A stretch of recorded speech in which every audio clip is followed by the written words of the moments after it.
Hey, what's going on, everybody? This is John J Gaming on the mic here, coming at you with a brand new episode of the Coach Grossman Dynasty here on NCAA 14, featuring that college football revamp, of course.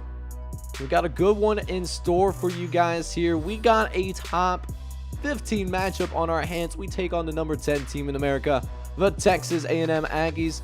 Despite the fact that they lost 3 games. Now, Texas A&M, they have had a pretty brutal schedule, man. They have taken on some teams. They did take on number 5 Georgia on the road. They played against, and look at this gauntlet. This has to be one of the toughest computer-generated schedules I have seen.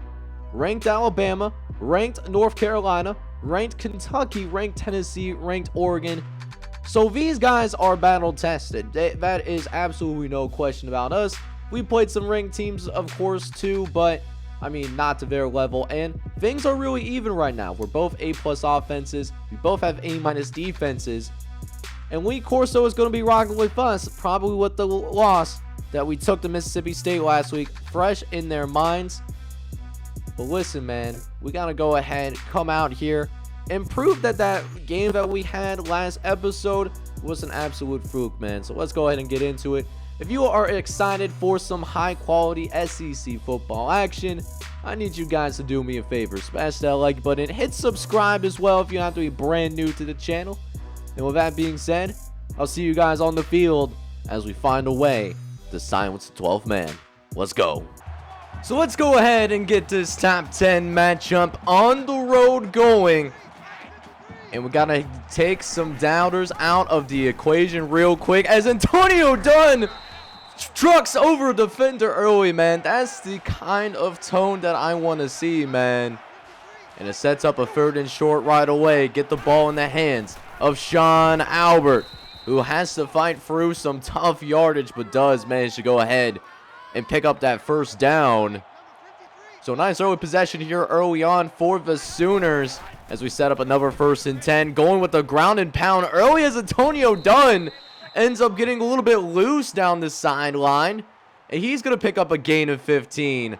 A great start for the tailback as we find ourselves in Texas A&M territory, setting up the play action. And we end up throwing short to Sean Albert. It wasn't a perfectly thrown ball by any means of the imagination, but still managed to pick up a few yards nonetheless. As we go 5 wide, looking over the middle, going to Sean Albert again. A tight window, but still able to fit it in there. Or at least that's what she said. As now, 1st and 10, going on the 40-yard line, setting up one more play action. Dunn sells the handoff well. Looking downfield, we got Aaron Atkins, and he gets the block, and he's in the end zone.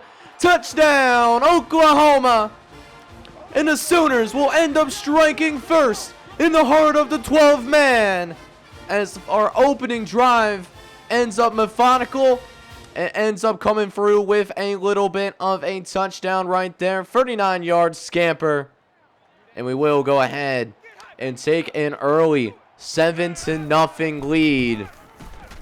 But now Texas A&M, they will have their first offensive possession of this game. And really the big thing for us here is to start off faster. We allowed 27 first-half points to Mississippi State. That cannot happen here, as we will end up giving a 1st down to Brandon Moses, who was all by himself. Nobody really accounted for him, it seemed like. So now, 1st and 10. Archer looking around, looks over to the right-hand side, and finds his tight end once again. It's Brandon Moses who picks up a few more yards, a gain of 8. As Cole plays later now, we go 3rd and short. Expecting a run. No, it's going to be a pass by Chris Archer. He's got some time. He unleashes and finds Murphy. One-on-one, and he ends up mossing one of our defenders. You absolutely hate to see it. And now a goal line opportunity for the Aggies as Anthony Bush ends up getting a little bit closer down to the end zone. So now inside the 5-yard line, looking to run it once again. This time, a toss to the left of Turner. And Turner all by himself and gets into the end zone. Touchdown, Texas A&M. And we will see them respond right away, as we should be in for a great matchup. Both teams with some great first drives. So we had a touchdown on our first drive, obviously. That's how we got our touchdown on the board. Let's see if we can follow that up with another touchdown here once again, as Antonio Dunn just takes advantage of the empty linebacker set. So that was an easy 15 yards to pick up right off rip. As we run it on 2nd and 6, Dunn looking to cut it back inside and almost managing to run into that first down marker, but ran into a gang of Texas A&M defenders. Is now 3rd and short once again. Looks like they're going to try to sell out for the run. We run with Sean Albert anyways, and he finds the first down marker once again. A 3-yard run that gets us across the 50-yard line. And here comes another 1st and 10. Atkins this time taking the carries to the left-hand side. He's got some blocking upfield and gets a little bit loose and gets it to about the 35-yard line. 12-yard rush for Aaron Atkins. That's his first touch of the game. It's now 3rd and 4. Royal looking left, throwing a dot down to Sean Albert. What a throw to squeeze it up in there, and it sets up a red zone opportunity for the Sooners. Can we finish the drive? Dunn looking to get into the end zone, but can't squeeze it in there. Still a 2nd and short nonetheless. We'll see if we can finish it here. Read option. Givens gets the carry and is in the end zone. Touchdown, Oklahoma. And we are in for a potential classic here, as we've seen 3 drives in this game so far, and they have all led to touchdowns. Should be in for a really fun game, man. You absolutely love to see it. As now Texas A&M gets itself on the field, and Chris Archer is actually going to go ahead and run for it. Manages to pick up 13 yards there as well. So nice carry for Chris Archer, his first running attempt of the game. As we have to see another halfback draw for Bush, and it's the same stuff. Bush getting loose, almost managed to completely break that, but thankfully the last line of defense did manage to go ahead and break through for the tackle. But deep in Oklahoma territory, we need a play. Archer, we're going to run once again, but this time the defensive line keeps him contained, and he has nowhere to go. That would be Matt Berg, who ended up eventually getting the tackle and just did a great job with contain. Saw Archer going for the scramble. It went up and made a play, leading to a 3rd and long. As Archer looking to try to throw for the first down marker, but just did not have the time. And that is actually going to go ahead and wrap up the first quarter of play. It's been an exciting one so far. We're up 14-7 after 1 quarter. So this will go ahead and take us into the 2nd quarter of play, as Texas A&M tries a 52-yard field goal attempt. As they do get the kick up, it has the distance, but it's going to be wide to the left. It is going to be missed. So we'll end up with some fantastic field position to start our next drive, and we've been absolutely on fire so far. 2 touchdowns on our first 2 drives. We'll see if we can get a hat trick and get 3 touchdowns in a row. As Antonio Dunn, we will continue to ride him, already with 10 carries in this one, but doing a great job. 71 yards on the ground so far. As we throw to the right, we find our receiver, Jeremy Tate. And so far, this offense is just humming along right now. Texas A&M having a hard time dealing with the 5-wide set, as we find Aaron Atkins, who does get us into the red zone. 3rd red zone opportunity coming up for us here. As we look to set up a motion option. Looking to hand it off to Dunn. No, running it. We get it out to Sean Albert. He gets loose. Is he going to get to the end zone? Yes, he does. Touchdown, Oklahoma. And we already rushed for 100 yards on the day. And we are definitely proving that Mississippi State loss that we took in that last episode, definitely a fluke, at least so far. And the Aggies are on their back heels so far as we almost had an interception. Oh, Nate Parks, he had it in his hand, but he slept. And that led to the drop.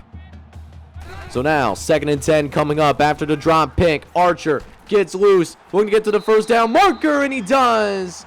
First down for Texas A&M. As a few plays later, we go 3rd and long. Archer in shotgun. He's going to fake the handoff. Looks left, gets it out to Brandon Moses, but it's not where close to the sticks. So even though we don't get the turnover, we still force Texas A&M to punt this football away, as we have been playing progressively better on the defensive side of the football, and we can really start maybe potentially running these guys out of the building completely. That would be something I would certainly love to see. As Dunn makes a nice cut upfield. How about that? Making a couple of guys miss. Another 9-yard rush. He's already closing in on a 100-yard day, and I don't think he's going to be remotely close to being done, given how this game has been with the lead that we have built thus far. But we got to throw this football somehow. 4 verts. Royal dropping, looks over the middle, finds the tight end. That's Drew Myers. Not to be confused with Jeremy Myers, as Drew Myers gets his first catch of the day, and that goes for 21. And if it's not broke, don't fix it. Going 4 wide, running back in the backfield, and we throw it over to one of the best receivers in college football, Dan Romero, who gets his first catch of the day. That goes for 16. And it leads to another red zone opportunity for Oklahoma. Dunn, he's got space and falls forward. A 12-yard gain on that one. And that's nearly 100 yards on the ground. So 1st and goal coming up, looking for a 4th score in 4 tries. And Maurice Royal will make that dream happen. Touchdown, Oklahoma. And this offense is firing on all cylinders. And when it's working like that, nobody can really deal with them. And definitely a problem situation as Texas A&M went 3 and out, but we throw an interception. Oh my goodness. If you want to get a team back into this game, that is how you do it. Nobody was really open. We forced a throw, and that is the first incompletion, technically speaking, for Maurice Royal on the day. And it sets up the best field position that Texas A&M has had on a drive in the entire game so far. So we'll see what they do with 2 minutes left to go here in this first half. Archer looking to drop back. He's looking, going to try to run for the first down marker, and Nate Parks was there to make the tackle. Nice job by our linebacker, but he still manages to pick up a few yards. As we jump to a couple plays later, 3rd and 4. Archer looking, throwing over the middle, and finds Kyle Murphy, but he had to dive for it. And it's going to be short of the first down marker, so they go ahead and surprisingly settle for a field goal. We got 2 timeouts left to work with, so we'll see what we can do with 43 seconds left, and that will certainly help. Another big play by Aaron Atkins. He's been our big play guy all day today. Get the guys to the line quickly. 4 wide. It's Dan Romero. He makes the catch. Nobody accounting for him. They're giving us plenty of space to work with. And we're able to get out of bounds. And listen, we can still run this football, and that's exactly what we do. Dunn gets a big hole to work with as well, and almost reaches that first down marker as well. We will have to use our 2nd timeout, though. Is now 3rd and 2. Royal looking right. He does have Dan Romero. End zone. No. Dan Romero could not get it in there, but inside the 5. Getting the guys to the line of scrimmage. Royal hands it out to Dunn, and it's another touchdown for Oklahoma. This time, Antonio Dunn. And I believe this is his first touchdown of the day. That's a little bit crazy for me to say, but hey, we come out of the first half. We got a really great lead. We are now officially up 35-10, and we're looking good. So let's go ahead and jump into the second half as Texas A&M, they may start with the football here, but We got a flag to start things off here. There is a false start on the offense of all people. So now it's a 2nd and 16. And Archer's got to come out and make a play. Archer looking over the middle, but it's nearly intercepted. Oh, we had space. We could have taken that to the crib, but instead, 3rd and 16. Archer over the middle, but this time, it will end up getting it picked off. It's Nick Gunn who makes the play and is going to get the first turnover of the game for this Oklahoma defense. How about that to start a second half? Nick Gunn getting an interception a few plays in. You absolutely love to see it. As we look to cash in on the turnover. Antonio Dunn, but he fumbles it. And Texas A&M is going to literally go ahead and get it right back. I cannot make this up. Oh, a lost opportunity to get some more points on the board. We fumble the bag. And now here comes Texas A&M. We'll see if this gives them a little bit more momentum, as they have struggled in this one thus far. It's now 2nd and 10. Archer throwing from his end zone and finds Dunbar off of the slant pattern. That will go for 16. And more importantly, it does get the Aggies out of the shadow of their own goal line so they can operate a little bit more of their typical offense moving forward, as Brandon Moses is going to pick up a gain of 7 there. As now, a couple plays later, got a 3rd and short. Archer looking to get loose with it. Finds Bush all by himself. Nobody accounted for him, since we did end up sending the blitz. It did not get there. We fumbled the bag. And it's going to be yet another first down for Texas A&M. As Archer on 1st and 10, but it's intercepted again. Done. This time with a little bit of space. He will end up being tackled down. But for the 2nd consecutive possession, Eric Gunn is going to finish the drive with an interception, reading the eyes of Chris Archer. And we will have great field position to work with again. Granted, nothing is guaranteed in college football. We did give up a big play, or we turned the ball over, and, well, speaking of turnovers, we did a big oopsie here. And actually, that almost ends up going with pick 6. If it wasn't for that effort by that offensive lineman, that probably would have been going right back to the crib. The 2nd interception thrown by Maurice Royal. So, lots of turnovers here in the second half. We've seen 3 consecutive turnovers. Definitely opposite what we saw back in the first half. Both teams playing soft. As look at that cut by Carlos Archer. Oh my. How about that move, making a couple of guys miss? Sets up a goal line situation. Archer dropping back. 3rd and goal. Got some time. Finds Smith. And he will be denied. Jerome Smith can't punch it into the end zone. And so Texas A&M, they had to settle for a field goal. It still is a 3-possession game nonetheless. We might make it 4 though, as Tate gets loose, but does not reach the end zone. But still a great return nonetheless, as we take a look at the Texas A&M defense. They gave up a ton of yards, man, but they've been clamping down here in the second half with 2 turnovers. We'll see if we can get ourselves back on track, but nowhere to go with this football. Nobody was open. We were contained in the pocket. We just had to go ahead and take that sack. Nothing really to do there. So now 2nd and 20 here, as we try to at least make this a more manageable 3rd down. And look at that catch by Aaron Atkins. That's exactly what I'm looking for, man. 19-yard grab. And going with the 5 wide. It should be easy for us to pick up the 1 yard. Royal, flush to the right. He has to scramble. Somebody needs to get open. And sure enough, it's Drew Myers with some space to work with. And it's going to be brought down. 25-yard gain, though. You love to see when the receivers are doing a great job with the scramble drill. As Maurice Royal, he's going to rumble forward for a few more yards. We might need to get this running game back a little bit more involved. I know we had the fumble from Antonio Dunn, but we can't do anything with our quarterback. As now, 3rd and 5. Royal looks right, finds Nick Andrews. And if he broke that tackle, that was going to be 6. But instead, a goal line situation at the 2. Royal, end zone, touchdown, Oklahoma.